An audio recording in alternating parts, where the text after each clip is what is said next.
Welcome to a play-by-play review. I'm your host, Henry, and the Game Awards happened just a few days ago. For those who do not know, the Game Awards are basically the video game equivalent to the Oscars. It's a big award show that happens every December. It started back in, I want to say 2014. I'm almost positive that's when it started. And it's becoming insanely big. And it's really cool to watch. It's run by this guy, Jeff Keighley, who's been a journalist in the games industry for 20 plus years now. Like he's been it since like the late 90s, I'm pretty sure. And he's kind of run this whole song and dance, and it's like it's not necessarily it's kind of same with the Oscars where it's like best quote unquote best picture or game of the year. It's like it's not anything official. Like not every company is gonna, say their game is game of the year or whatnot. Some will, but others won't. And it's not the only like award for like game of the year or whatever. Like there's plenty of other publications or whatnot, or like committees that can vote on game of the year. Like you could do your like IGN lists or whatever. But the game awards, these feel like it's same with the Oscars where it's like kind of the big one where like you really want to pay attention to it because it's more often than not, it's pretty accurate to what kind of the gaming sphere is as a whole for this past year. So the past couple of years, I feel like I haven't watched all of them, or I'll watch all the Game Awards total, but the past couple of years I've been watching pretty in depth, and overall they've been pretty good. Last year was really entertaining in terms of game announcements because this is not only just an award show, but it's also one where a lot of companies will announce different games or announce like new DLC or whatnot.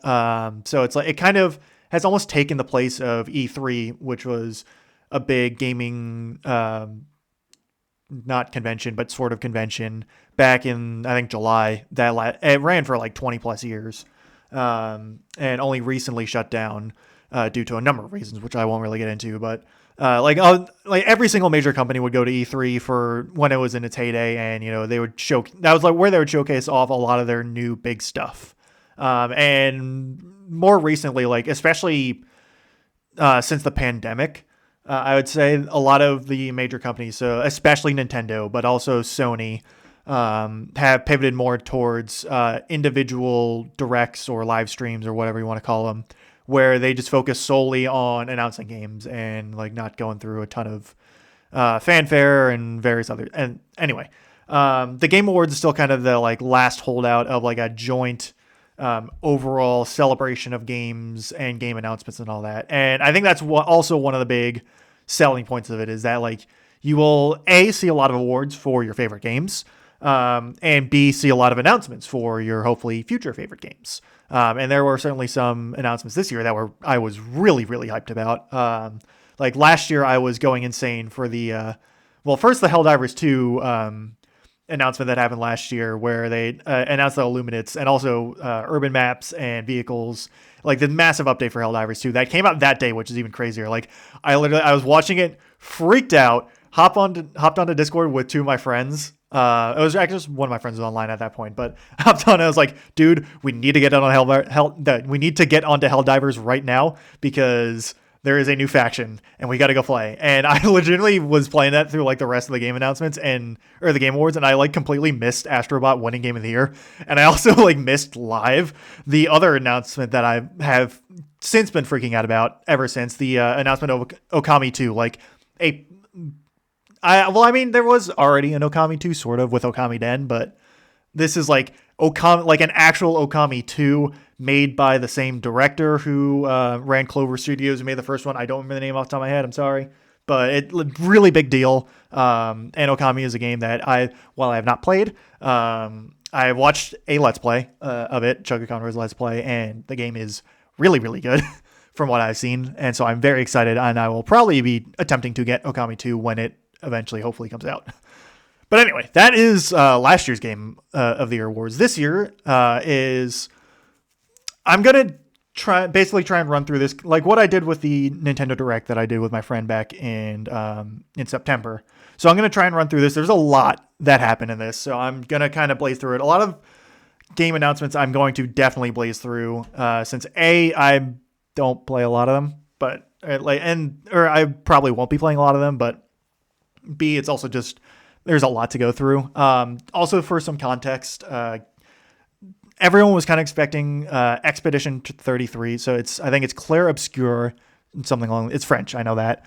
Expedition 33 was a game that came out back in like April this year, and it was kind of the favorite to win Game of the Year. And also like it was the most nominated game in the history of the Game Awards. Like it had 14 nominations or something like that. It was crazy. I have not played it. It's on my list. Like I'm waiting for the right time to get it. I'm just been busy with other stuff. But it's a game that I'm going to play at some point in my life because I know it is very, very good. But that was kind of, I'm not going to call it like a quote unquote Oscar bait kind of game for the Game Awards, since I think it's very disingenuous because from what I can tell, the game was made with like a lot of passion and like not really trying to win, awards and all that. But it's like, it's clear that it's kind of what the Game Awards and like what a lot of the judges and all that do tend to look for in games. Not that it's a bad thing at all. Again, not that it's a bad thing in the slightest. It's just it was very obviously the front runner for Game of the Year and like most awards. And so you're going to be hearing me repeat that title a lot in this when we get to the awards. But anyway, I'll start off basically just going to kind of run down the list of the sort of pre-show in a sense, whereas it felt basically the same as the regular show, except it had a not Jeff Keighley hosting. Instead, it was a different hostess who was kind of trying too hard. I'm assuming, I don't know if she wrote her lines or if like someone else wrote her lines, but whoever was writing for her, or if she was just doing it off the cuff, was trying way too hard to be funny. I'll say that. And it was a little cringy. I don't want to try and fault her like too much because she's just doing her job, but it was definitely, they could have toned it down a little bit. But anyway. So the first game that was announced was the Free Shepherd, which looked kind of fun. I don't think I'll play it, but it looked interesting. It's coming out on PS5 and Steam in 2027. And you play as a shepherd dog herding sheep around some like giant grassy. I'm assuming it's kind of like modeled after Scotland's Highlands. That's my guess, but it's like also got some weird like future tech to it. I don't know. It had like some rock with a weird glowy stone in it, because I'm also like going through I have the trailer pulled, or not the trailer, well, yes, the trailer, but the Game Awards stream pulled up on YouTube to like go back and like actually reference through it, because it's I have notes. I wrote down notes for everything, but it's also good to like refresh myself into like what these things actually look like. So I'm kind of I have it paused and I'm like skipping through, but it's yeah, the Good Shepherd looks or not the Good Shepherd, the Free Shepherd. I feel like the Good Shepherd's like similar to I feel like I'm thinking of the Good Robot, actually. That's what I'm thinking of. But anyway, the Free Shepherd looks kind of interesting. The dog looks very cute. And the art style looks pretty cute as well. But anyway, after that, we get to our first award, the Best Family Game. The nominees were Donkey Kong Bonanza, Lego Party with an exclamation point, Lego Voyagers, Mario Kart World, Sonic Racing Crossworlds, and Split Fiction. And to my delight, Donkey Kong Bonanza won that award. That's usually been the Best Family Game has usually gone to a Nintendo game. Nintendo's usually not super represented in the Game Awards historically. Breath of the Wild did win Game of the Year in 2017, but other than that, it's not really been. There was a running gag for a little while that it was the Sony Awards, because it was a lot of Sony games that were getting nominated and winning. I'm still very salty that God of War Ragnarok soundtrack won over Xenoblade 3 soundtrack, because the Xenoblade 3 soundtrack was the best soundtrack in that year's lineup. It also gave birth to the Flute Guy meme, because for reference, every year during the Game Awards, the orchestra plays. Will do a rendition of a song from each game that is nominated for Game of the Year. Both God of War Ragnarok and Xenoblade 3 were nominated in, I think, what was it, 2022, I think? I think that was the year Elden Ring won. I'm actually going to look that up real quick. But for best soundtrack, both God of War Ragnarok and Xenoblade 3 were nominated for best soundtrack, and Xenoblade 3 really should have won. And during the orchestral performance for one of the, I don't remember which song it was, but one of the dozens of incredibly good songs that the Xenoblade 3 soundtrack has, there's a guy who's assigned for the flute, because the Xenoblade 3 soundtrack is very flute heavy. Like the flute is sort of the main instrument that, it's a whole other thing, but it's very important to the plot and also to the soundtrack. And the guy playing the flute was going absolutely crazy, because a lot of the songs have the flute going absolutely crazy in that game, and it kind of spawned into a meme. A good meme. Like, it was like, everyone was like, holy crap, this guy is awesome. Can we see more of him? And so every year since he's come back, I mean, obviously it's because he's part of the orchestra, but like, there's been a little bit of an extra focus on him ever since he is an incredibly talented person, from what I can tell. So that was just anyway, kind of tangential. I'm going to pause the recording here real quick. This will be like no time for you, but I'm just going to go double check and see when that came out, because I'm actually curious if it was 2022 or 2023. Okay, yes, I did check. It was 2022, and that was the year Elden Ring won. And no surprise for Game of the Year there that Elden Ring won, because for those who weren't around when Elden Ring came out, it was massive. Like, I mean, pretty similar to Expedition 33, actually. That was like, it was one of those, like, kind of everyone expected it to win, and it won because it was, like, absolutely massive. But anyway, back to the Game Awards, current Game Awards 2025.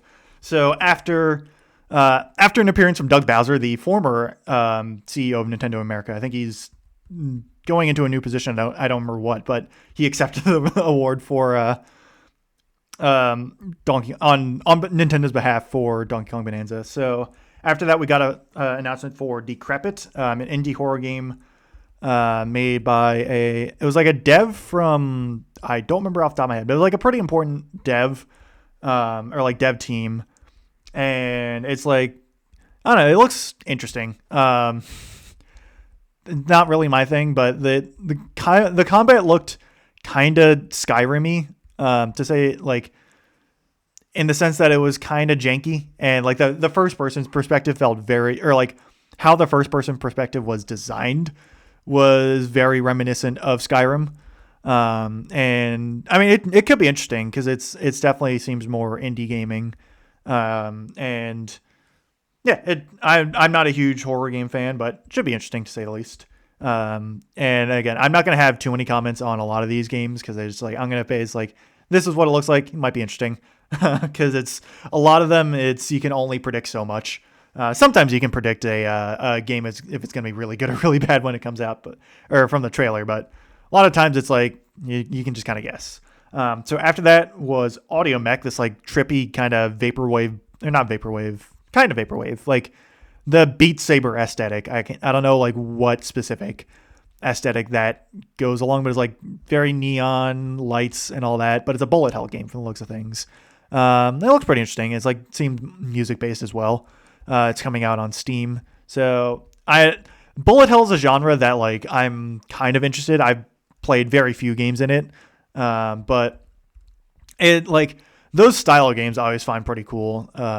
Just to like, see how they're designed and like how creative the devs can be. And like, if you throw in some music and like pretty cool visuals, they can be pretty good games there. So after that, we get to the Innovation and Accessibility Award, which I honestly couldn't tell you what it was about. But the nominees were Assassin's Creed Shadows, Atomfall, Doom: The Dark Ages, EA Sports FC 26, and South of Midnight. And it was Doom: The Dark Ages that actually won the award. I'm playing through the 2016 Doom at the moment, kind of slowly, but I'm playing through it. So, and I have Doom Eternal as well. I have not played the Dark Ages at all, but from what I can tell, the Dark Ages was pretty good. I know Doom and Doom Eternal were both really good, and I've been enjoying Doom 2016. But I don't know what the like accessibility features of the Dark Ages were all about, but apparently they were pretty good. So after that, we get a new expansion for Guild Wars 2. I couldn't tell you a thing about the game. I've never played it. Guild Wars 2 Visions of Eternity. And I mean, it looked flashy. It looked cool. There's like some dinosaurs or something. Again, I have not played Guild Wars 2. Or Guild Wars 2, not Guild of Wars. I'm thinking, I was about to say like Gears of War. After that, we got some like cutesy kind of top-down ish, like almost felt like an RTS, or like it gave me initially RTS vibes, but it's actually more like a one of those like survival like horde shooters that are top down. It's like Vampire Survivor, I think, is one of the like the original games that popularized the genre, but it's called Duckov. It's like Tarkov but duck instead. And it's like you're playing a guy in a hazmat suit, or actually a duck in a hazmat suit with like tactical weapons. And it looked kind of fun. Don't know much more about it, but it looked kind of fun for like a little just a cute little game there. So after that, the best esports game, Counter-Strike 2, Dota 2, League of Legends, Mobile Legends, Bang Bang, and Valorant were the nominees. Counter-Strike 2 winning it. Best esports athlete, Brock, Chovy, Forsaken, Kakaru, Menard, and Zywoo. I'm assuming most of them are League players, either that or Counter-Strike players. I don't know for sure. But Chovy won, and I looked it up. He plays League of Legends, I should specify. And I'm not a huge esports guy, but it's a very big genre either way. And then the third of the esports awards trifecta was best esports team, Gen.G, NRG, Team Falcons, Team Liquid PH, and Team Vitality, with Team Vitality winning. So after that was kind of a pretty big look-see. It's Pragmata, a Capcom game, which I remember seeing announcements for it earlier. I don't remember when, to be honest, but it looks interesting. It's very like not necessarily cyberpunk, but it's like kind of trippy future, but where it's like kind of grounded in like earthen technology, but like very far in the future earthen technology. So like kind of think like Death Stranding or almost like Zenless Zone Zero. Like those kind of similar-ish genres, but a lot more realistic than Triple Z. It's also looking to be another one of the genre of big guy player character with a little girl on your shoulder companion. Think like Donkey Kong Bonanza, or if you're going into a movies, the Wreck-It Ralph. I don't know, like I'm sure there's a name for that kind of genre, but it's like it looks like it's that kind of thing. And it's like kind of action puzzly mix. It's coming out on April 24th, 2026. And it's also going to be on the Nintendo Switch 2, along with PS5, Xbox Series XS, and Steam. So, it's the full slate, which is pretty cool. But I just remember that I feel like it was announced at like the PlayStation State of Play, like one of those, like their version of the direct that they did. But it's now also coming out on all the other systems too, which is pretty cool.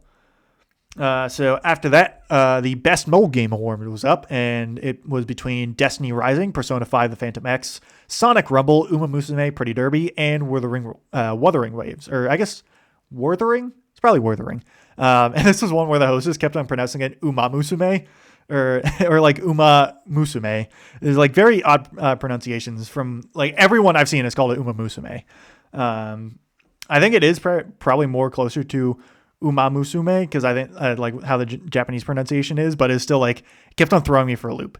But anyway, ramble over. Speaking of Uma Musume, it won, which I was not shocked at all. Like, I feel like the initial popularity wave for that game has died down significantly compared to when it came out, or like when it like really got trendy back in the summer. But for that like month or so, or like those couple of weeks back in probably July. Like June, July, when Uma Musume was everywhere. It was everywhere. And so it was going to be either that or Wuthering Waves for me, because it's a gacha game. Well, both of them are actually gacha games, but Wuthering Waves is also pretty popular from what I can tell. But I was not surprised in the slightest that Uma Musume won. So after that, if I can scroll through here, but it was Solasta 2 was the next announcement, and I initially thought it was like another Baldur's Gate game with how the character models looked, because they looked very in line with the design of Baldur's Gate, specifically Baldur's Gate 3 characters. Like they looked very similar to, or like they look like characters you would expect to see in a Baldur's Gate 3 like expansion or something like that. But I don't know if this is in any. I don't think it's produced by Larian at all. Although we will get to a Larian game here in a little bit, and that was certainly a trailer. But this game, Solasta 2, is like it's got the grid-based tactics RPG gameplay from like your Fire Emblem or your Final Fantasy Tactics. I don't know how specifically it's going to play. I'm assuming there's also a Solasta 1. I have not heard of it. Had not heard of it before this, but I don't know, should be interesting. I like tactical RPGs like that. Like I like Advanced Wars as well. But yeah, should be interesting. And Solasta 2 is coming out on March 12th, 2026 with early access on Steam, probably at the moment, I would assume. After that, we get Tank Rat, an interesting. I had initially thought it was like another World of Tanks or like wargaming game, but it was not. And it's looking like basically Mad Max, but with tanks. And there's this one game that I'm forgetting. It came out a while ago, but like it was basically one where you could design your own like vehicle to fight with. And you would like go out and fight with it. And this looks very similar to that. It also reminds me of another one in that same genre of RoboCraft, if anyone ever played that game back in the day. That was one I played a ton back in like probably 2012 or 2013. But I don't know if the server is still up for that. I don't think they are. But yeah, I don't know if that game, if Tank Rat's going to be any good, but it looked pretty fun for the little that I saw. So after that, we get to the next award, which was Best Indie Game. This one was slightly contentious, I'd say. So the award or the nominees were Absalom, Ball X Pit, Blue Prince, Clair Obscur Expedition 33, Hades 2, and Hollow Knight Silksong. Now, Expedition 33 won this, which to me was not a surprise because it was basically like anytime I saw Expedition get popped up as a nominee, I figured they were going to win. And I think there might have been like one that they were nominated but didn't win. I don't remember off the top of my head, but basically every award they won. And this one was a little contentious because I think a lot of people were expecting either Hades 2 or Silksong to win. Where even though Expedition 33 is also an indie game, it's just got the production value was a bit higher, and it's like it has a look. It looks more like like your typical AAA game, like graphically and in the sense of like it's more realistic and compared to a lot of indie games, which you think indie game, you probably think more like your retro pixel graphics or your cartoony style. Like both Hades 2 and Silksong are very like have a cartoon kind of style to them. Like a hand-drawn kind of art style, whereas Expedition 33 is, I'm pretty sure, made in Unreal Engine 5, but like it is a realistic-ish type of game. I'm not trying to diss Expedition 33 here. It is looks, from what I've seen, looks incredible. And like the art direction especially looks awesome. But there's been a bit of contention since Expedition 33 won this award, where it's like, I'm going to spoil that Expedition 1 Game of the Year because it's like they won every award. But like I think some people I know, like Hades 2 or Hollow Knight fans, were like, let the quote unquote indie games win over the bigger indie game. Essentially, there's been a lot of interesting discussions online. We'll get to the best racing game. If you watch my most recent Metroid Prime video, the episode 8, I also talk about the best racing game award. But anyway, we'll get to that in a little bit. So after that was an interesting one, Bradley the Badger, and they were really hyping up the game devs. It was a dev from Red Dead Redemption and like one of the lead designers or something from Mario plus Rabbids, and it basically felt like you played a Deadpool, but as a badger. I don't know if I should now say Deadpool specific, but it's the character breaks the fourth wall a lot, and it's like very meta in the commentary of like, I'm in a game with like gameplay and all that. Like it was very meta with the narration, but the actual gameplay itself looks pretty cool. It's like you're not necessarily open world, but like it styles itself as an action adventure combined with puzzles. And it's interesting because I don't know, I wouldn't necessarily say open world, but it's like it looks like there's a lot of player choice and a lot of abilities to like mess with your environment. And I think I've always enjoyed watching how games have gotten more experimental with that type of gameplay style over the past few years, especially given just the advancements in game technology. Like looking at like Tears of the Kingdom with the Ultra Hand ability, and this one feels like it looks like you can take a lot of just the environment around you to just mess around. And I always think those games are pretty cool because it lends itself to puzzle solving and just a lot of player freedom, which is always cool. And just a lot of like different stuff because it like you can just do a bunch of various things. After that was a trailer of all time, GPT Track 50 or GP Track 50. It's like GPT was in caps, and then it was like it was more of a music video than a than a gameplay showcase for the first. Like it was a music video that then turned into some gameplay focus, but it's from what I can tell, it's like there's two player characters. One of them, the guy is a zombie, and then the other is just a human girl. And they're like in love with each other or something. They're like both teenagers or like young adults. And it's like the whole aesthetic was very like punk rock, early 2000s kind of vibe, like graffiti everywhere, like very like in your face color palette, a lot of like pinks and stuff. And like the song choice was very punk as well. And the actual game itself is like this beat 'em up, hack and slash, whatever you want to call it. Very colorful, very stylized. I know a lot of people when I was watching the comments were like saying it's like Lollipop Chainsaw, which kind of, maybe not really. Like this protagonist is not wearing a skimpy cheerleader outfit, which considering she looks like a teenager is probably a good thing. But yeah, it looks like you're like a hack and slash beat 'em up tuned to some music. Like I think they said it was inspired by Devil May Cry and like has some devs from it. So like that kind of genre essentially. If you're looking for that, it could be something. So after that, the last award before the start of the show, the best adaptation, which is the like an adaptation in like film or TV from a video game. So the nominations were a Minecraft movie, Devil May Cry, the Netflix anime, which I don't know too much about. It had an Evanescence song in it, which is really good. I'm a big fan of Evanescence, and their song in that show is really good. But then Splinter Cell, Death Watch, The Last of Us Season 2, and Until Dawn. And The Last of Us Season 2 won the award. I have not watched or played any of The Last of Us, but I've heard the show is good, and I've also heard the games are good, but I've not. It doesn't interest me too much, to be honest. So after that, we got to the main show where they did a musical number from Expedition 33, and then we got a Jeff Keighley sighting, and you know he did his little opening spiel. Although there was a trailer for what was it? Or no, that was just another like hyping up the crowd type of video package.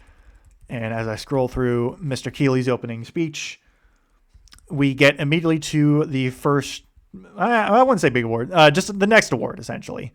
But it was Best Action Game, and it was actually presented by actor Jeffrey Wright and his son Elijah Wright. Jeffrey Wright, who is awesome, by the way. He's so good in like everything he does. He and his son were both in Dispatch, which came out just a few weeks ago, actually, I think. And they both play technically the same character. I won't go into too much, but Dispatch is this really neat little game. I haven't played it yet, but I've seen a little bit of it, or at least I know the premise where it's like you play as, it's like in a world where superheroes are just kind of the norm. You play as a hero who gets sent to this like call center essentially, where you're dispatching like former villains turned heroes in this sort of like work like rehab program. And it's really good from what I've seen. And it's like very character driven, and it's a mix of like a puzzle game and also like dialogue heavy, like Telltale dialogue choices type of game. It looks cool. It's something that I want to get around to playing. But anyway, so the Wrights introduced Best Action Game. which the nominees were Battlefield 6, Doom the Dark Ages, Hades 2, Ninja Gaiden 4, Shinobi, Art of Vengeance, and I think that was it. There might have been one other, but I think from what I'm skipping through, that was everything. And the winner was Hades 2. And that was well deserved because from what I've seen, Hades 2 is really good. I need to play both games actually, but yeah, I mean it was nominated for Game of the Year. So yeah. After that, though, this is where it gets interesting.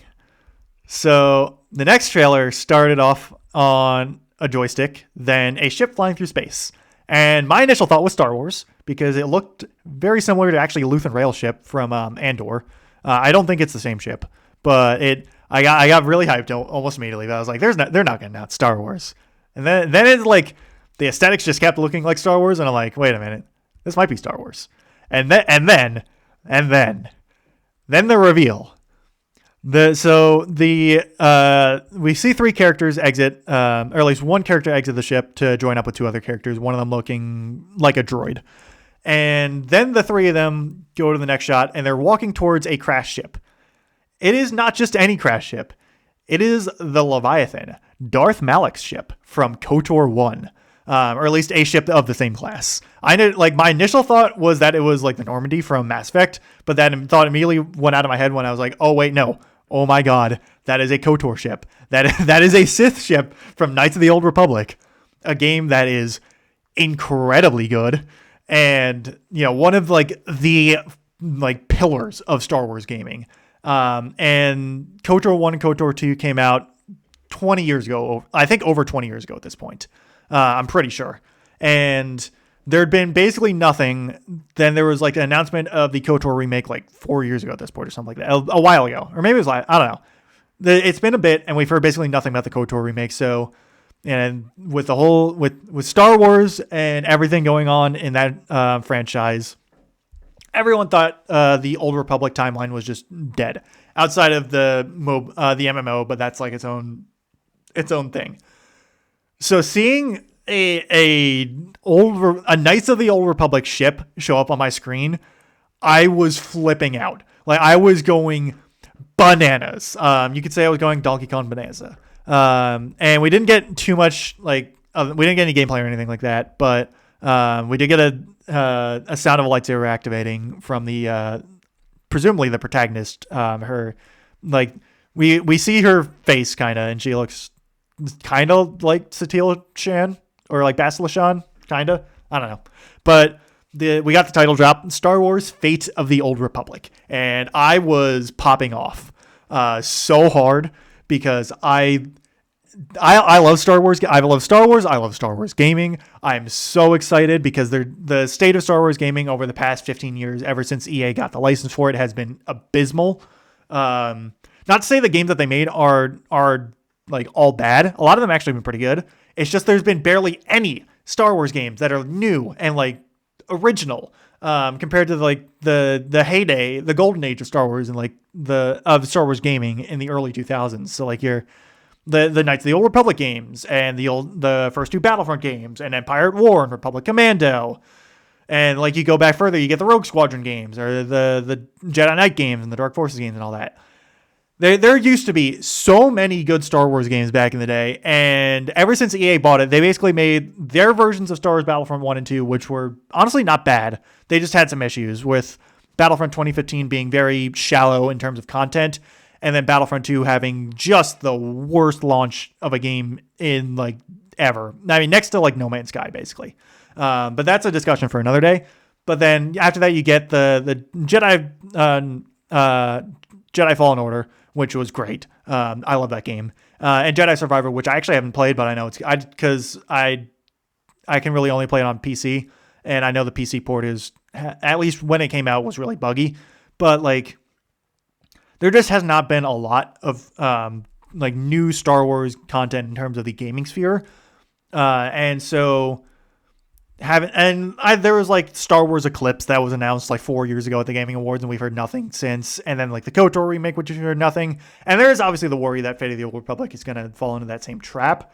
But it's the creator of it is the same guy, like the same lead developer from the first KOTOR game. And he's gone on Twitter and said like, yeah, this game is coming out soon. Like 2026, 2027, sometime soon, like before he gets too old, because he wants this to come out and he knows the fans want it to come out. So like, this is the thing that is happening. And it's not like a remake, and like you could probably get away with kind of finagling on a remake because it's a remake. It's whatever. Like, this is a new IP and it's big. And I am so incredibly hype for Fate of the Old Republic. So anyway, after that, like only the Game Awards, you can go from a major announcement in KOTOR 3, basically, from what we can tell, to Jeff Keighley flirting with Miss Piggy, essentially. Or more so Miss Piggy from the Muppets flirting with Jeff Keighley, which they seem to do every year. It's just a fun little thing. I guess Jeff just really likes bringing on the Muppets because they're here like every year. But it's always fun. I like the Muppets. After that, we get a little promo for some Capcom games, but it had, oh my goodness, what's her name? Because she shows up later again, but Maggie something, I don't remember her last name, but the voice actress for Lady Dimitrescu, Maggie Robinson, there we go. She was in it, and also Maximilian Dude, Max Dude on YouTube, who's a big fighting game YouTuber. He was in it, and they're like, they're promoting Resident Evil Village and Monster Hunter Wild and Street Fighter 6, and it's just a fun little thing seeing Max Dude in the commercial. And anyway, it's fun little commercial. I like it.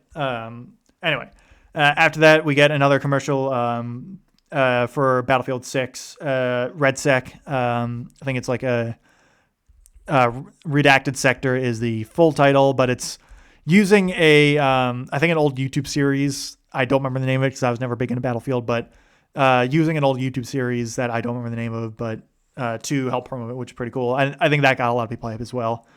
After that, we got a Soul Frame, which I couldn't tell you much about. It looked kind of cool for like the 2 seconds we saw. I don't know. I don't know what it is. Might be a MOBA game, or not MOBA game, an MMO game, but anyway, it was another thing. Then we got John Carpenter's Toxic Commando, which was very in the nose about it being another effing zombie shooter. And I mean, it looked fine. Again, it's another zombie shooter. It, like, did seem to lean into the 80s vibes. And it seems like, the zombie shooter genre is pretty big. Although I feel like recently it hasn't, been super populated or like as condensed with games as, say it was back in like the late 2000s when it was really popping off. But anyway, it could be fun. It comes out March 12th, 2026. So fans of the zombie shooter genre, you have a potential game to look out for. And, John Carpenter is an incredibly accomplished director in the horror genre. So it'll be interesting to see what kind of involvement he had. I actually don't remember if he's still alive or not, to be honest. But I think it was he did the original Halloween, I'm pretty sure. And I think also The Thing, among other things. Yes, he's still alive. And yeah, he did The Thing. He did Christine. He did actually did Big Trouble in Little China. I didn't realize that. But yeah, and like he did the original Halloween as well as the new Halloween trilogy. The one that came out like 2018, Halloween Kills, and Halloween Ends. But anyway, I'll be interested to see like what his involvement is. After that, though, we got okay, a little bit of context, because there is this thing, because there's one of the more hyped up trailers going into this. There was this weird like monolithic object that was like very creepy that was like placed on the side of like a high, like on the highway out in like outside of Los Angeles, and like it was everyone was saying, or like it came out as like, yes, this is in relation to the Game Awards, like speculate on it, essentially. That was like what the Game Awards is saying. I did see one funny tweet where I don't know if it was bait or not. I think it was just it probably wasn't, but it was like some like really puritanical religious person was like what is this? Is it like a sign from the devil? And it was just like multi-paragraph rant on Twitter about like how this is like the sign of the end times or something. It was just very funny. But anyway, it was not. It was in relation to this next game coming up. And So this trailer, after this like live action performance in the Game Awards hall, was it was something to say the least. It basically involved, well, among the things we got to see was a man getting burned alive quite graphically, as well as an orgy happening like at the same time, like right outside the thing, the execution, the burning of this guy, who then proceeds to like release a bunch of goopy demon energy, I guess. I don't know. And then and then Larian Studios logo just shows up, and I was like, okay, sure, Larian, you do you. Again, Larian's the people who made Baldur's Gate 3, but this is going to be a new Divinity game. I believe it is a game series that exists already. Like I think Divinity Original Sin is another game, and that was Larian's big thing before they made Baldur's Gate 3 were Divinity's like the Divinity games. So now there's a new one. I don't know like what how this, like if it's going to be a third one or if it's going to be like just a new, I don't know. Essentially, we don't know for sure. It's literally just been called Divinity. And it's, is it a sequel? Is it a prequel? I don't know. I have not played either of the Divinity Original Sin games, so I couldn't tell you much about them. But obviously, Larian, massively successful in after their recent game in Baldur's Gate 3, and Jeff Keighley had said that this is going to be an even bigger game than Baldur's Gate 3, which is impressive because Baldur's Gate 3, even if like the story itself, like the plot flow is kind of short, the amount of like various things you can do and like the player dialogue options and all that is massive. So going even bigger than that is impressive. But yeah, should be interesting. So after that, we go into the next award, which was Best Performance. And Maggie Robinson, who I just mentioned earlier, she voiced, among other things, Lady Dimitrescu in Resident Evil. Oh, is it 7 or 8? I don't remember. I think it's 7. And then, what was his name? I just had it in my notes there. Neil Newbon, who voiced Astarion in Baldur's Gate 3, who was, he won Best Performance, I guess it would have been 2022. I'm almost certain he won Best Performance as Astarion. But they announced the nominees for Best Performance, and Ben Starr and Charlie Cox, and also Jennifer English in Expedition 33, Erika Ishii in Ghost of Yotei, and Troy Baker in Indiana Jones and the Great Circle, which that game I really need to play because I really like Indiana Jones, and I've heard that game is very good. And then also, I almost forgot, Konatsu Kato and Silent Hill F. The award went to Jennifer English in Expedition 33. Once again, need to play that game.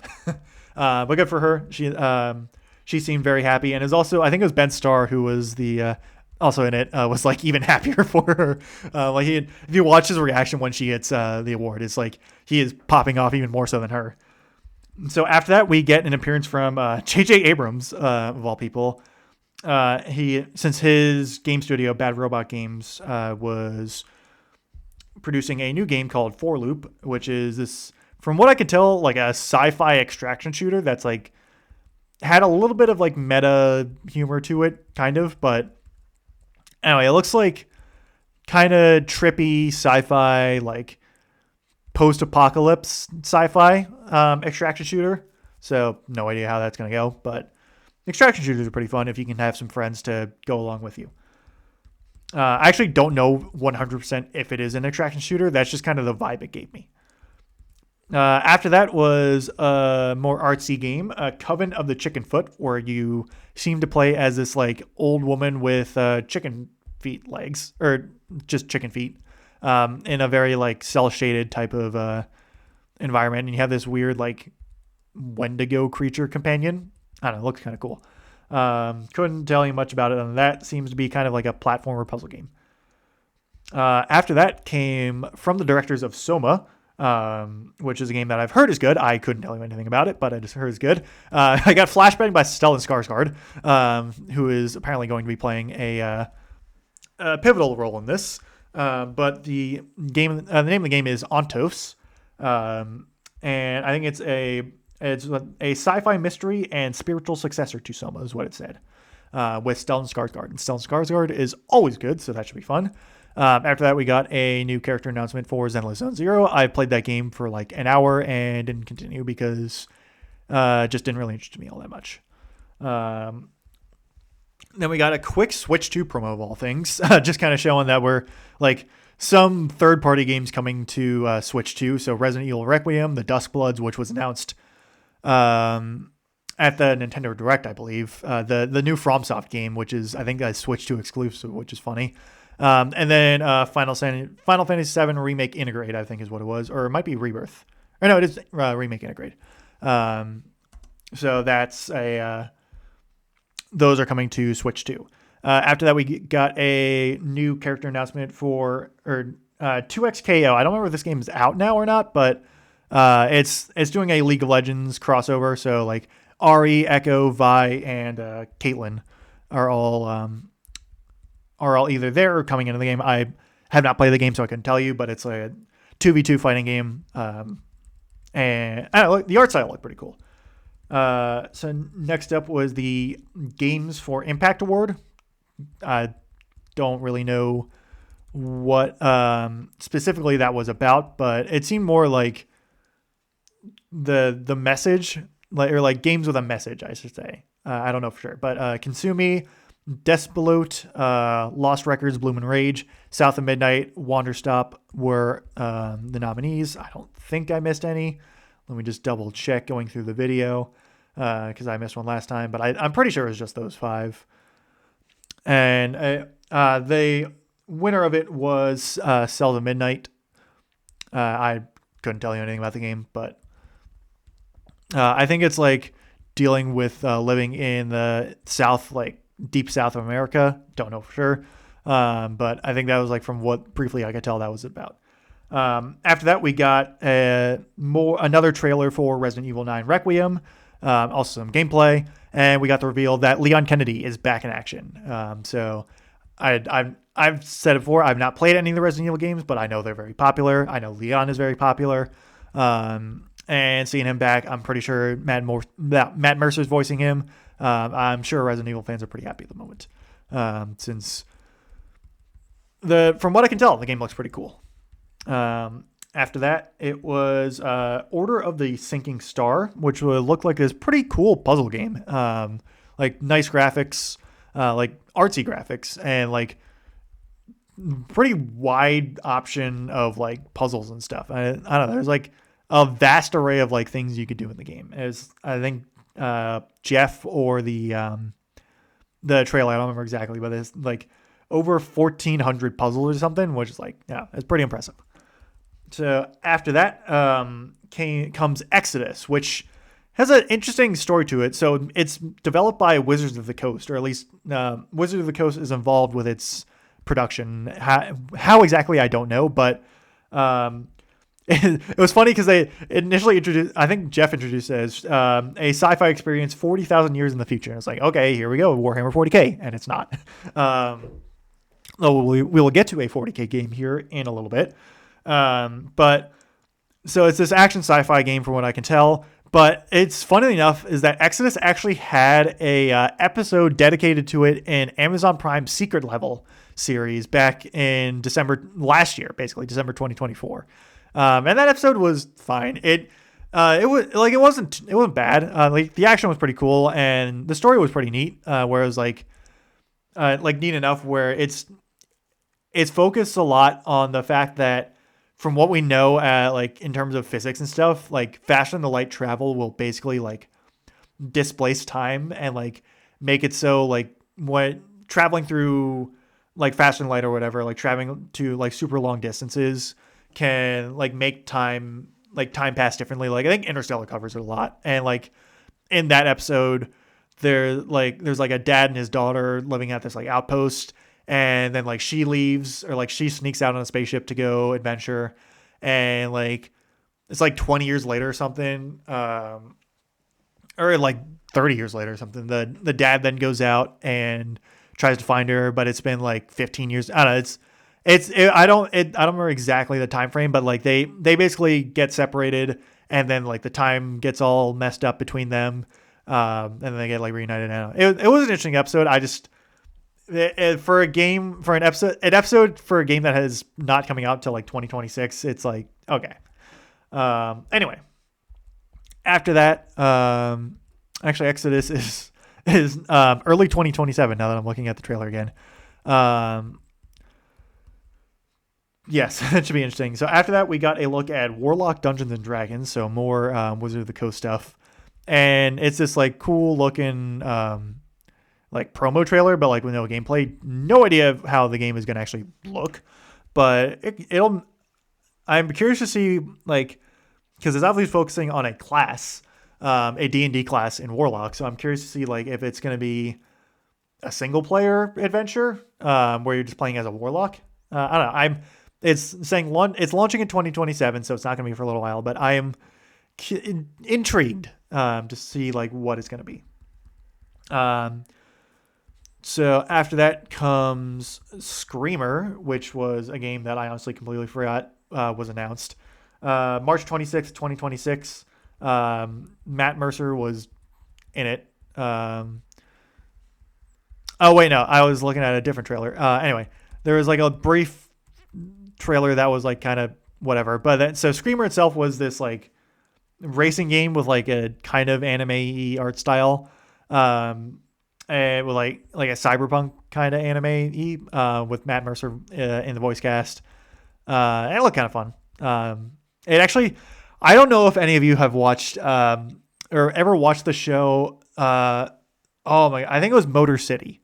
I think is what it was. It's like this cool like 2-season Western anime, like kind of kid show ish, back in like the early 2010s, and it was like very car focused.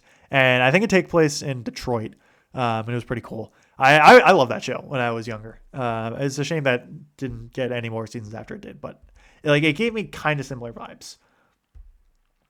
So after that, we got another sort of live action, or like, yeah, I guess live action, like in the studio hall, or not the like convention hall, whatever you want to call it, like where they're hosting essentially the Game Awards. We got another live action tie-in with the next trailer, which would be Control Resonant, a sequel to the first Control game, which I've not played. I think I have it. I got it free on Epic Games. I've not played it yet, but I've heard it is very good, very trippy, but very good.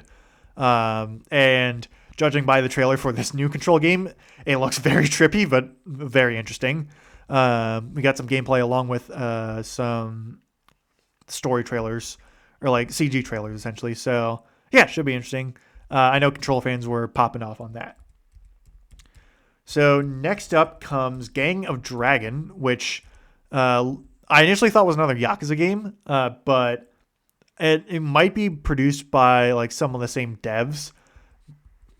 But I'm interested to see. So the protagonist of it, who's a famous Korean actor, if I remember correctly.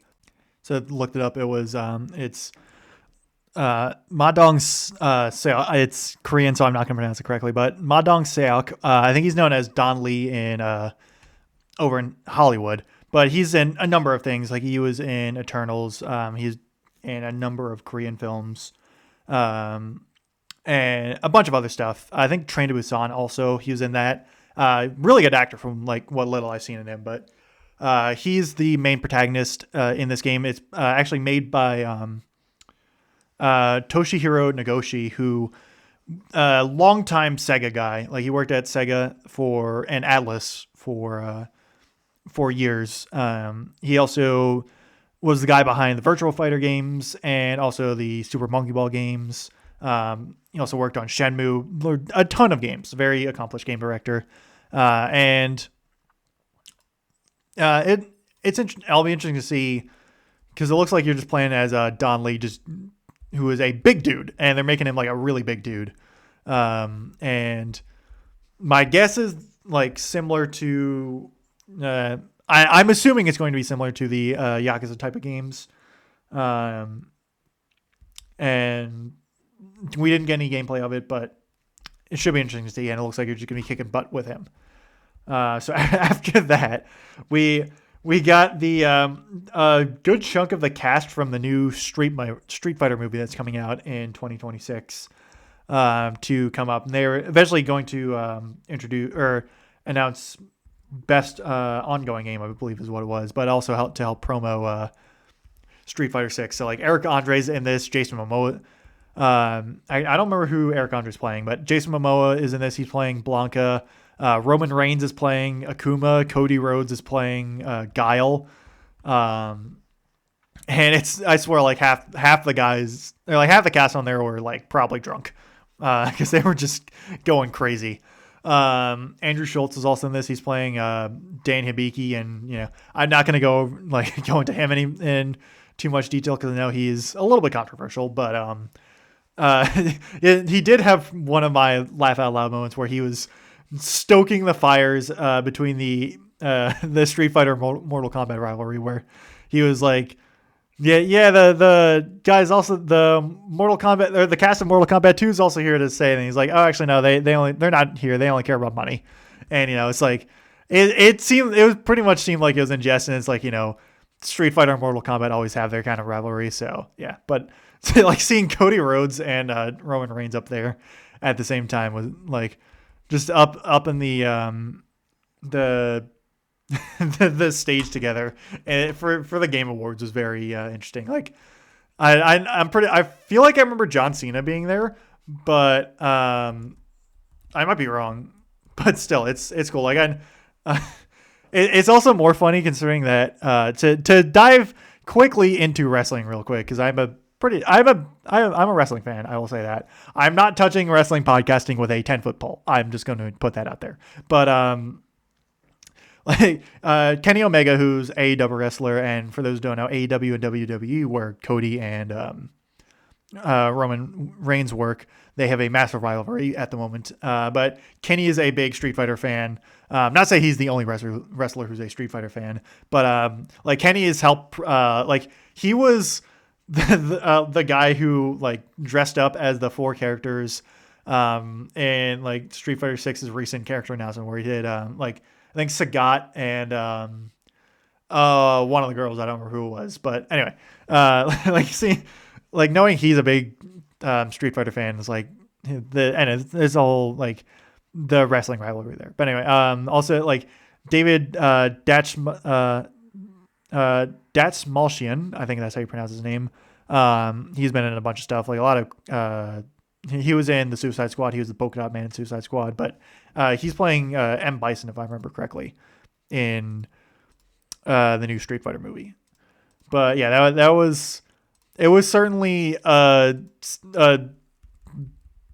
announcement, like a section in the Game Awards. But they announced best ongoing game. The nominees were Final Fantasy XIV, Fortnite, Helldivers 2, No Man's Sky, and Marvel Rivals. I was actually thinking Marvel Rivals was gonna win this because it had just came out this year. And of all things, No Man's Sky actually won. And that's not to say No Man's Sky has been a bad game. From what I can tell, it's been a really good game. One of my friends has played that a bunch, but to win over literally every other one of those games was very surprising. Like Final Fantasy XIV, even if I feel like it hasn't quite been as popular as it was the past couple of years, still like one of the most popular MMOs in like the past couple of years. Fortnite is obviously Fortnite. Helldivers 2 has been insanely popular over the past year and a half. And then Marvel Rivals, which has been insanely popular over the past like 7 or 8 months. So I'm surprised No Man's Sky won, but it's cool. Good for them. The turnaround in that game, or that game's had since it launched, was it's great to see. So after that, we got some more looks at Lego Batman Legacy of the Dark Knight, which I'm very excited to see. I'll probably get it when it comes out because I like the Lego Batman games. Batman even crashed the Game Awards, which is fun, but it's cool because it looks like it's taking a lot of inspiration from a number of the movies. Like it's taking inspiration from, like I saw references to Batman Forever, Batman and Robin, Batman Returns. So like a lot of the Michael Keaton era Batmans. Well, I guess it's also the Keaton, Kilmer, and Clooney Batmans. But then we also get like some references to the Robert Pattinson Batmans as well. So I'm curious to see. And it looked like I felt like there's even an Arkham reference in there as well. So like it feels like it's an amalgamation of various aspects of Batman. So or like various different parts of Batman's chronology. So I'm curious to see how that game's going to be. But I'll probably get it when it comes out because it looks pretty fun. After that, we got the award for Best Audio Design. That was Battlefield 6, Expedition 33, Death Stranding 2, Ghosts of Yotei, and Silent Hill F. And this one was actually not an Expedition 33 win. It was instead Battlefield 6. I have not played Battlefield 6, but from what I can tell, it's pretty good.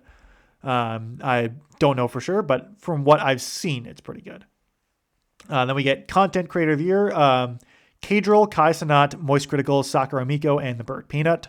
I think The Burnt Peanut actually won Best VTuber at the Streamer Awards, which that's a whole can of worms right there, which I'm not going to get into because A, I don't want to, and B, I know very little about VTubing. I just know that was a thing that happened. But anyway, The Burnt Peanut did not win Content Creator of the Year. It actually went to Moist Critical. So good for Charlie. Then Best Fighting Game was comes up next, 2KXO, or 2XKO, Capcom Fighting Collection 2, Fatal Fury City of the Wolves, Mortal Kombat Legacy Collection, and Virtua Fighter 5 Revo World Stage. Because outside of 2XKO, none of these can have short names. This one went to Fatal Fury City of the Wolves, which from I've seen very little of it. I did see that the Chun-Li crossover that they had, and the model that they gave for Chun-Li, if you know, you know. But from what I can tell, it's pretty cool. Like the game itself. Chun-Li is also pretty cool as well. Then after that, the most anticipated game, and when they announced it, I was like, okay, yeah, any of these could be pretty good. And then they're like, well, they put Grand Theft Auto 6 second. And I was like, oh, okay. But yeah, so it was 007 First Light, which looked really interesting. Grand Theft Auto 6, Marvel's Wolverine, Resident Evil Requiem, and The Witcher 4. And legitimately, if you had taken out Grand Theft Auto 6, I would say it's a toss-up between any other of those four. But Grand Theft Auto 6 is probably the most, outside of Half-Life 3, it's probably the most anticipated game of all time. And so, no surprise there, it won most anticipated game.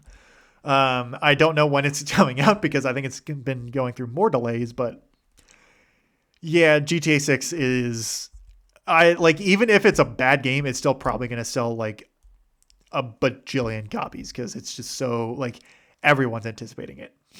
Anyway, after that, we get Marvel Cosmic Invasion, which is this cool, like pixelated side-scrolling beat-em-up game, and like reminiscent of some of those older Marvel games, like say The Punisher, and it looks cool enough. I like the art style. Don't know. I don't know if I'll play it just because those games like aren't too much my thing, but it looks pretty cool. But yeah, Marvel Cosmic Invasion, and it's available now. So yeah, go on it. I don't know if it's free or not though. Then we got an ad for Rust Mobile. So Rust is a game that I know exists. I know very little about, but I know it's popular. Like, it has a very dedicated fan base to it. So how it would perform as a mobile game, I don't know. We'll see. Then there is a segment on Girls Make Games, which is this like project that's going on with like a summer camp and like trying to encourage more girls to like get into the gaming sphere and also learn how to create games. And so they had this whole song and dance about that. It was very, like progressive and, good and all that. I'm not trying to make light of it. It's a good thing, essentially.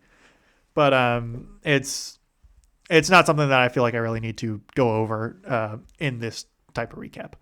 After that, though, we get a first look at Tomb Raider Catalyst. And this is something that, like, a new Tomb Raider game was kind of rumored to be coming out or like being announced. But I think people were still surprised to see it get announced, especially a new Tomb Raider game. And the look at Lara, she actually, when they first showed her, she reminded me of Princess Leia, actually, like with the hairstyle and the face they gave her. Like, kind of looked like Princess Leia, but she's gone back to the blue tank top, although she's wearing pants in this one. But This is a brand new Tomb Raider game. Looks pretty cool from the story trailer we got. We didn't get any gameplay trailers, but it's coming out in 2077. But like immediately after that, they go into Tomb Raider Legacy of Atlantis, which is a remake of Tomb Raider 1. And this looks really good. I have not played any of the Tomb Raider games, but I've seen some gameplay of it, and it looks really faithful to the original, from what I can tell. Like the like weird kind of floaty gunplay, and like Laura doing her when she's like grappling onto an or like swinging off a like a vine rope or something, and does this like pirouette and this whole like front flip, like really dramatic and like sexy front flip. It's like, yeah, that's the Lara Croft I remember from the old Tomb Raider games. And so from what I can tell, the people that aren't crazy are happy about this. Just don't ask about Tomb Raider or Tomb Raider's design. Lara Croft's design to people who are crazy about that kind of stuff. But yeah, so that's coming out in 2026. Don't know when in 2026, but the Tomb Raider franchise is alive and well, which is cool. After that, okay, so we got this cool looking sci-fi, like sci-fi horror,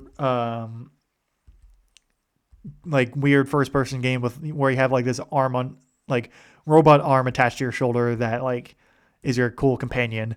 And the gameplay looked cool, if a bit like trippy. I don't know if I should keep using trippy because this wasn't actually all that trippy, but it was interesting. Like I had no idea what this game was going to be, and it turns out it's Forest 3. Now I feel like I've seen gameplay of the first Forest, and I remember that being like where you're on a plane and it crashes into a forest, and it's like Lost, where you have to try and like find a way out of the forest when you're stranded there. Apparently we're now into sci-fi territory with this genre. I don't know what I missed, but hey, it's cool. From what I could tell, it looked cool. So Forest 3 is a thing that's happening. After that, we got a new character announcement for Invincible Versus, which is a new fighting game that's coming out soon, all about the universe of Invincible, the comic book and animated television series. From what I can tell, the game is actually pretty good. But we get Elemental, who she is, I'm assuming not an original character to the game. But I've not seen Invincible yet. I've not read the comics, so I couldn't tell you anything about her. But yeah, Invincible Versus is coming out April 30th, 2026. So yeah, we get a new character announcement for that as well. After that, we get a pretty cool looking game for the Switch 2, an exclusive for the Switch 2 called Orbitals, where it's a 2-player co-op game. It's more so the aesthetic is really, like the art style is really cool because it's like very retro anime, like 80s, 90s retro anime inspired art style. And they do a really good job at selling that art style. So I'm not like, I don't play too many of these types of co-op games, but I really want to see just like more of how it looks, because I really like the kind of style of anime. So I like it just looked cool, essentially. So after that, the Best Action Adventure Game Award, after some more Miss Piggy. And if my video will stop buffering, because I can pull up the nominees. So it was Death Stranding 2, Ghost of Yote, Hollow Knight Silksong, Indiana Jones and the Great Circle, and Split Fiction. And this one, which wasn't too surprising in my opinion, Hollow Knight Silksong won. And that's a game that I definitely need to play, because I played the first Hollow Knight, played it almost all the way through. Like I'm at the final boss. I'll say that without spoilers. I'm at the quote unquote final boss, to say the least. And I haven't beat it yet, but I'll probably get around to doing it eventually. But Hollow Knight's a fun game. And Silksong, which was one of the most anticipated games in a long while, has been getting its flowers for good reason. So after that, we get Best Art Direction, which Expedition 33, Death Stranding 2, Ghost of Yote, Hades 2, and Silksong were the nominees. So it's basically just Game of the Year nominees. And this one was, not surprisingly, went to Expedition 33. Then it was Best... we got another commercial, but after that, it was Best Sim Strategy Game. And if I can get through the commercials essentially, because when I was writing my notes, I didn't write down the nominees, and I think I might have actually skipped over it. Hang on a minute. Did I skip over? Okay, so Best Sim Strategy Game went to Final Fantasy Tactics: The Ivalice Chronicles. Okay, I did skip over it for some reason. Anyway, so Final Fantasy Tactics: The Ivalice Chronicles, Jurassic World Evolution 3, Sid Meier's Civ 7, Tempest Rising, The Altars, and 2 Point Museum. Best Sim Strategy Game went to Final Fantasy Tactics. I didn't think Tempest Rising was going to win because I know it's got its flaws to it, but it would have been cool to see because it's the RTS genre, like that, like the StarCraft 2 kind of RTS genre is pretty dead at the moment. And while Tempest Rising, I don't think has revitalized the genre, it's good to see that like more games are being developed in that genre, in a genre that used to be huge, in a genre that I really like as well, but is now pretty barren at the moment. So after that was Best Debut Indie Game, which the nominees were Blueprints, Expedition 33, Despelote, and Dispatch. And this one also went to Expedition 33, which was not super surprising. I know some people were wanting Dispatch to win just because like Expedition 33 came out like in April and Dispatch came out recently, and it's blah, blah, blah. Expedition 33, from what I can tell, pretty much deserved to win a lot of these awards because it seems very good. So after that, we got a peek at Wuthering Waves 3.0. I can't tell you much about the game, but new update for it, I guess. So all those fans are probably pretty happy in the moment. Next up, of all people, Mephisto from Diablo 4, or the Diablo franchise, crashed the party and started ranting about the Game Awards.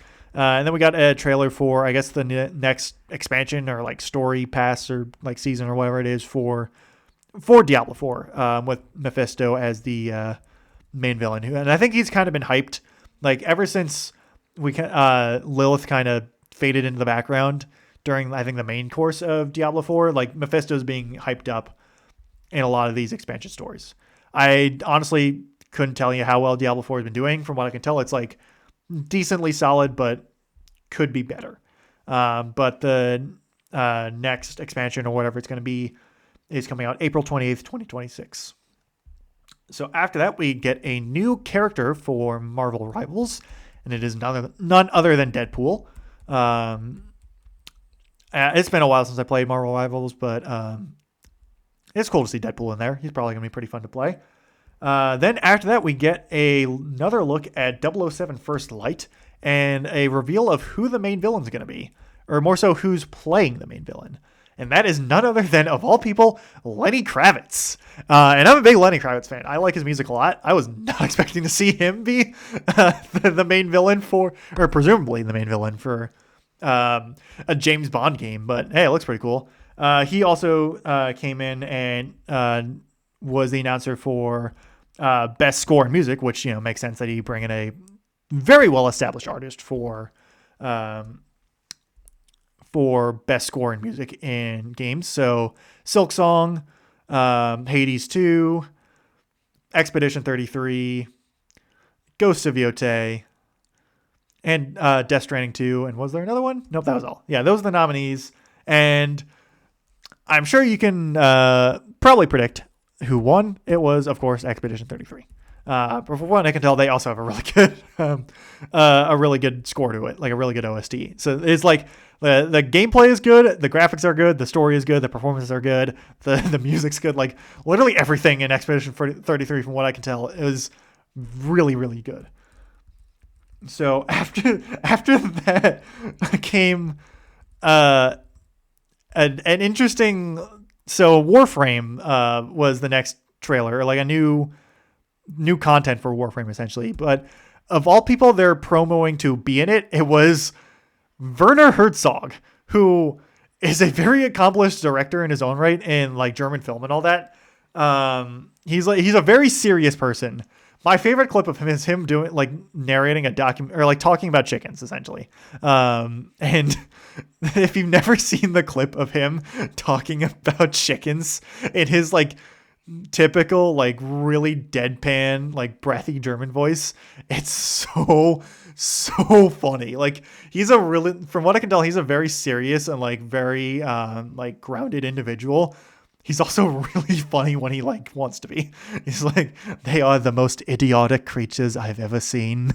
It's so funny. And apparently he's in Warframe now, and I guess he's gonna be a villain or something. But hey, I mean, like he was in Star Wars, he was in Rick and Morty, I'm pretty sure.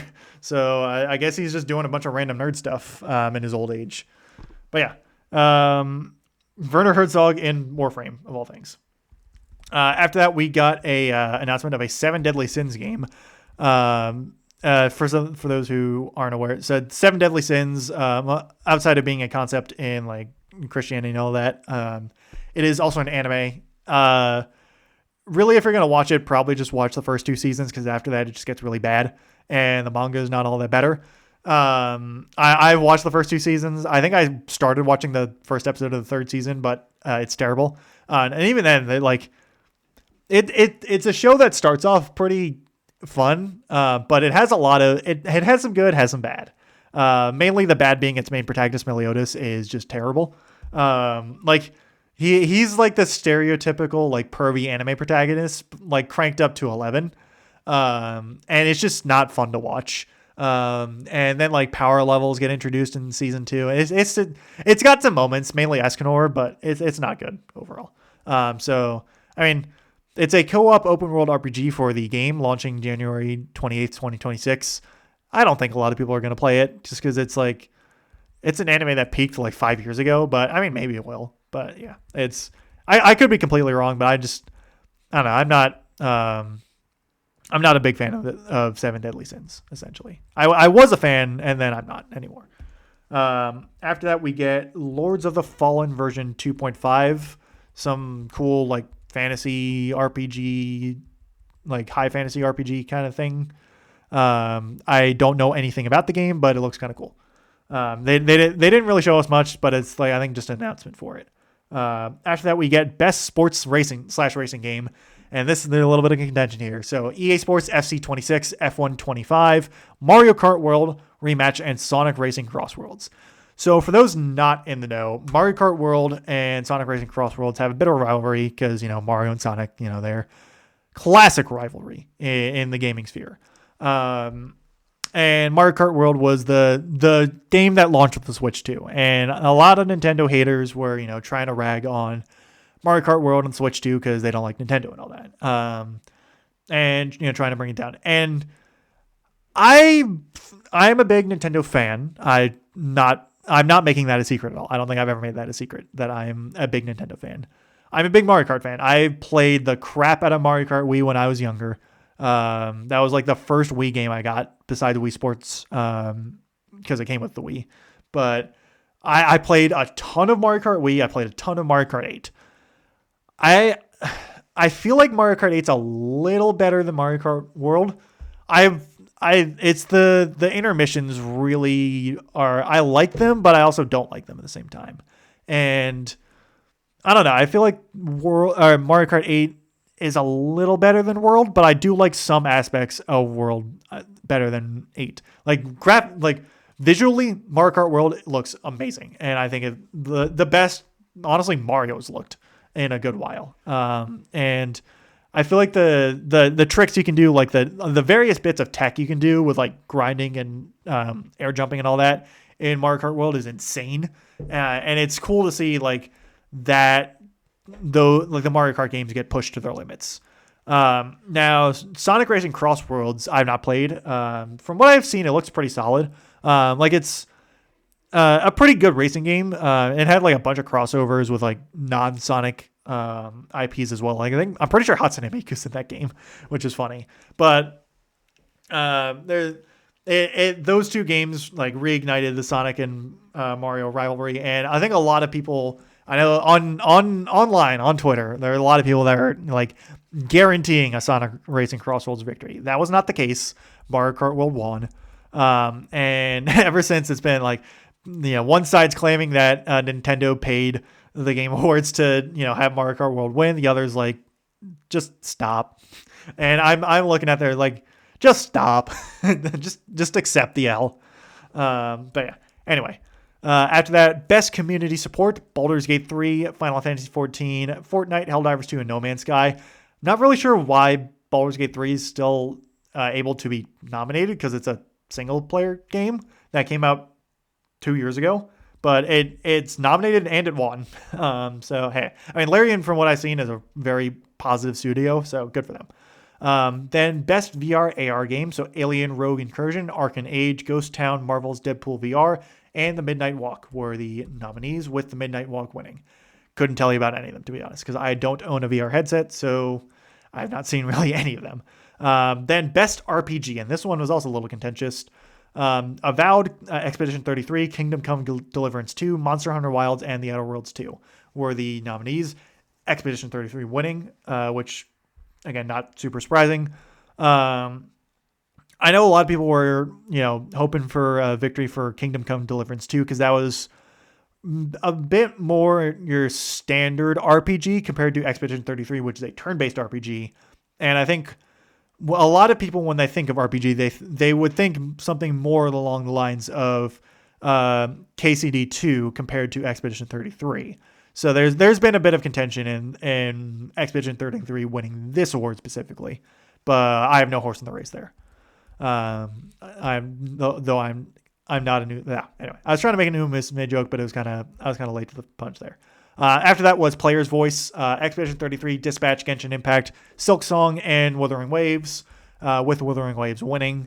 This is also an award that's like, it's voted on by just the public, and it's not really something you should really use as like a definitive answer for like Game of the Year or whatnot. Like, I'm pretty sure Wuthering Waves like had like, if you voted for it in the Player's Voice, you would get like in rewards in the game.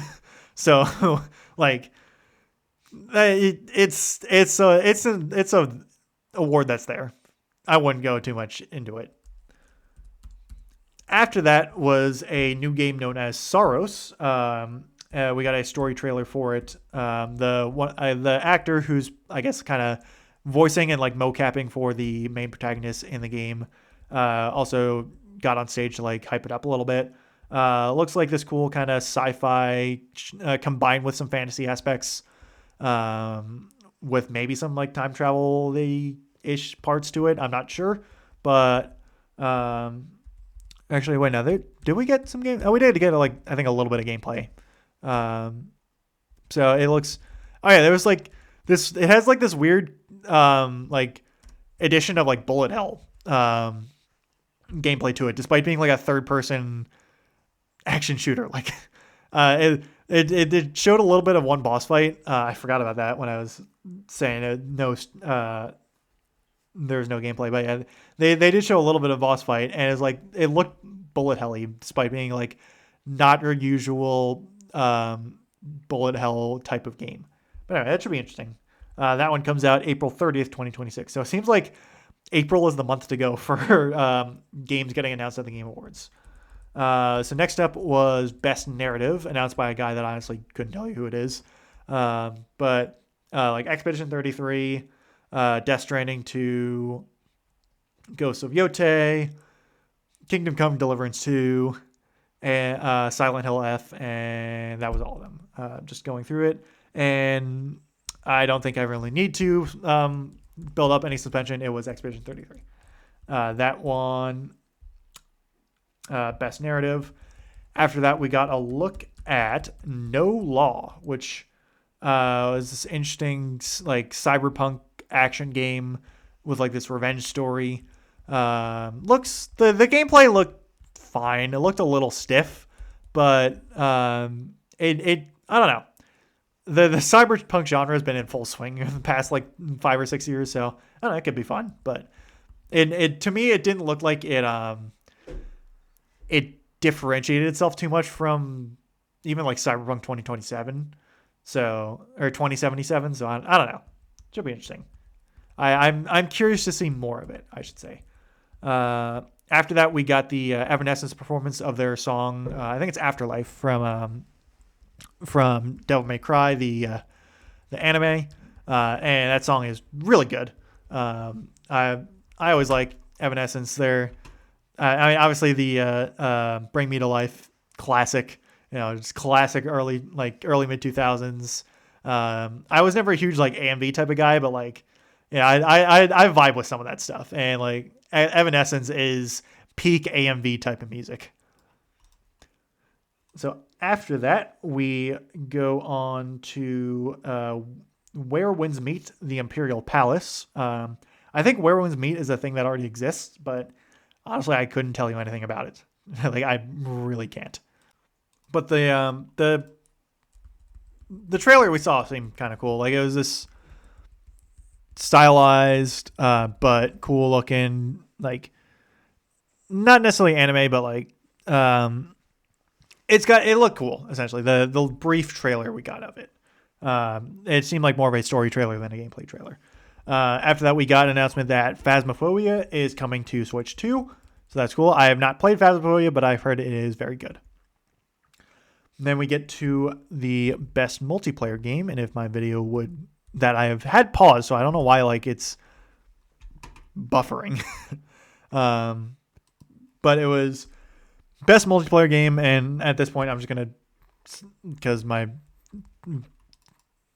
the YouTube video just does not want to show up. But anyway, okay, now it's back, and now it's gone again. Now it's back. Okay, so best multiplayer game.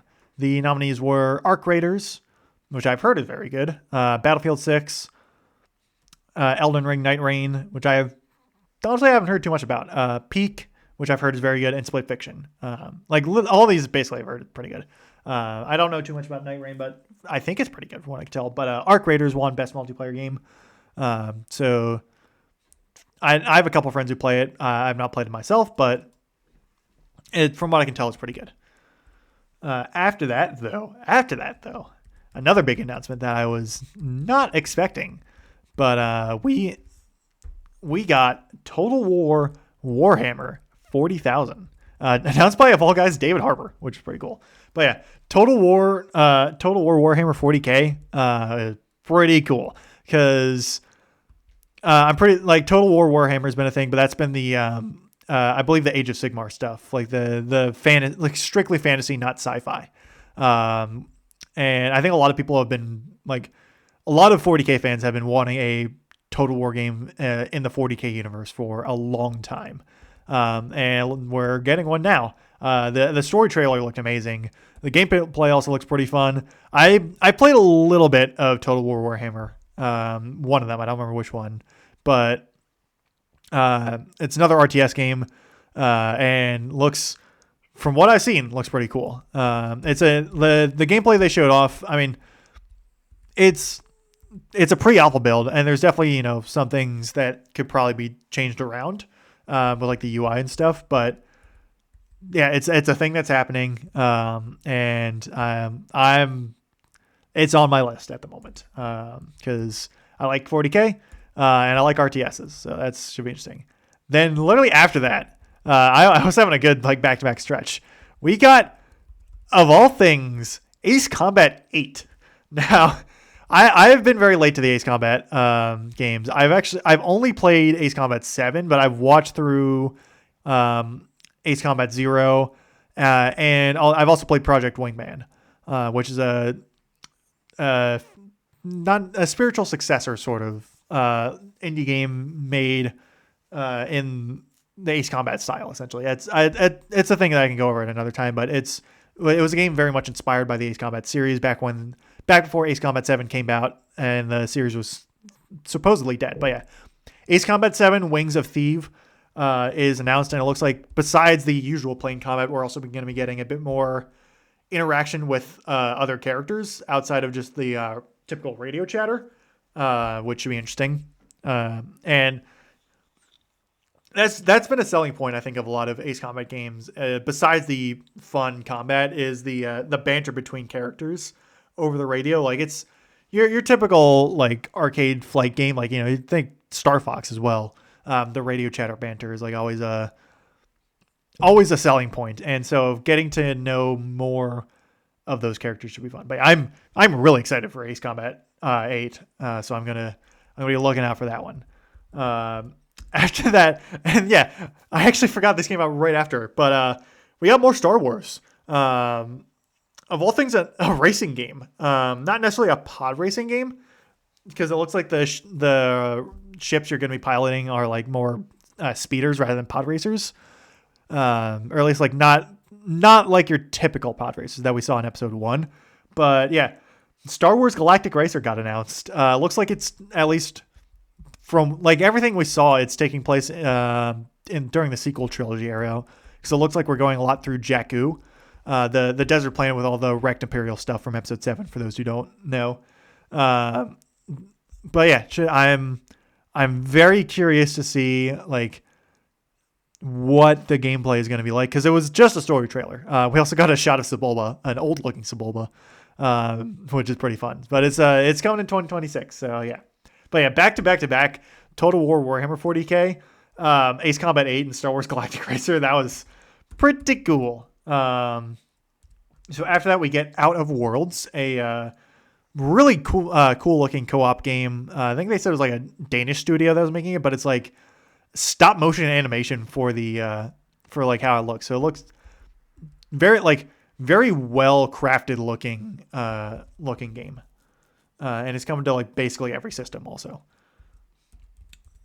So then we get, after a quick piano duet from Miss Piggy and one of the other Muppets, the dog, who I don't remember the name off the top of my head, we got a look at Duet Night Abysses. No, I don't know why I said that. My brain farted for a sec. But Duet Night Abyss, and it looked cool from what I can tell. Kind of like East Asian, little bit anime kind of thing. I think it's related to, what was it? Where the Wind, or The Wind Awakening? I don't know. I couldn't tell you much about it, but it's something. Then we get Phantom Blade Zero, which I've heard. I feel like I've heard of the Phantom Blade games before, but I couldn't tell you much about them. But the trailer that we got was very well crafted. It's this like cool blend of like ancient China and like fantasy stuff. So I think it's like the wuxia genre, or like WUXIA is the spelling. I think it's like it's wuxia or something along those lines. How you pronounce it, but it's the like journey to the west is the best way I can describe it. Like that genre. Like I think Black Myth Wukong also is like that genre. But it looks, from what I've seen, looks pretty cool. And then it was announced September 9th, 2026 is when it's coming out. Then we get another award, Best Game Direction, which was announced by Todd Howard, who has ran Bethesda Studios. So your Skyrim and Fallout games. So Expedition 33, Death Stranding 2, Ghosts of Yotei, Hades 2, and Split Fiction were the nominees. And once again, no surprise, Expedition 33 won.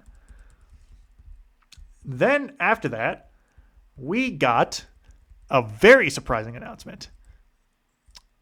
As Capcom showed up, the logo at least, and then Mega Man showed up. As we're getting Mega Man 12, of all things. For a genre, or a game series, not a genre, a game series that has been on life support outside of like Mega Man 11, really, for probably almost 15 years at this point.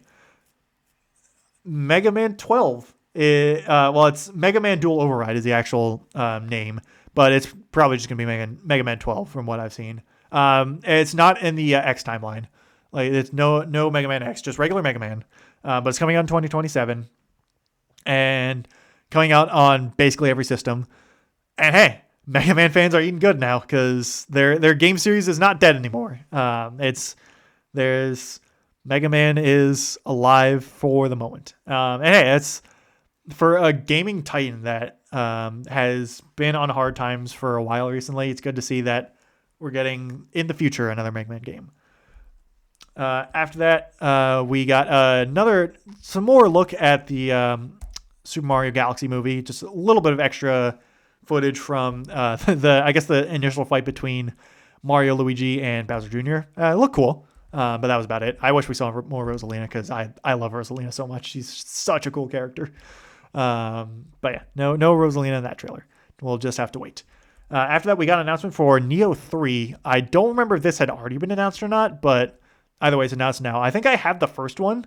I played like a little bit of it, but my controller setup was just not working at all, so I just could not play through it. But I'll have to go back. But yeah, Neo 3 is coming out February 6th, 2026. And yeah, those games are like cool. The like hack and slashy ish, I think, kind of fantasy Japan type of games. They look pretty cool. Neo 3, no exception. We then got an announcement for a solo leveling game. I've heard the anime is decent. Some people really like it, some people don't. The game looks interesting. I just have little to no knowledge of solo leveling. But Solo Leveling Arise Overdrive, which is available now on Xbox, on PC, and Steam. Coming in 2026 to Xbox Series S and PS5. So after that, we believe we get. No, we didn't. I think I might have actually skipped over the orchestra part, or that might come after. But it's actually the final announcement, and Jeff was certainly hyping it up. So it was from the devs of Apex Legends and Titanfall. We get High Guard, and this one's been a bit mixed in terms of reception as the final announcement, as it's this interesting looking like fast-paced co-op shooter that also is kind of giving me like MOBA vibes, which is kind of interesting. Like it looks like you start out from a spawn, like you can go on mounts and there's like different towers you can capture along with fighting the enemy.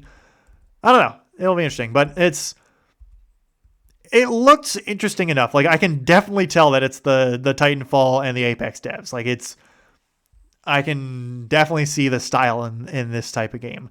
And it looks like it also might be involving some kind of like hero shoot. Like it's like a mix of hero shooter and MOBA. And I have no idea if that's going to be any good, but I don't know. I'm cautiously optimistic about it because the hero shooter genre is so like overly saturated over the past 5 or so years. But like from everything I've seen, like the Titanfall games are really good and a lot of people really like how those games play. So I'm curious to see what it's going to be like for High Guard. It's coming out on January 26th, 2026. So it's like just a couple of weeks. And I was texting with, or messaging on Discord with my cousin, actually, Brad from the 40K episode that we did. We were messaging during this.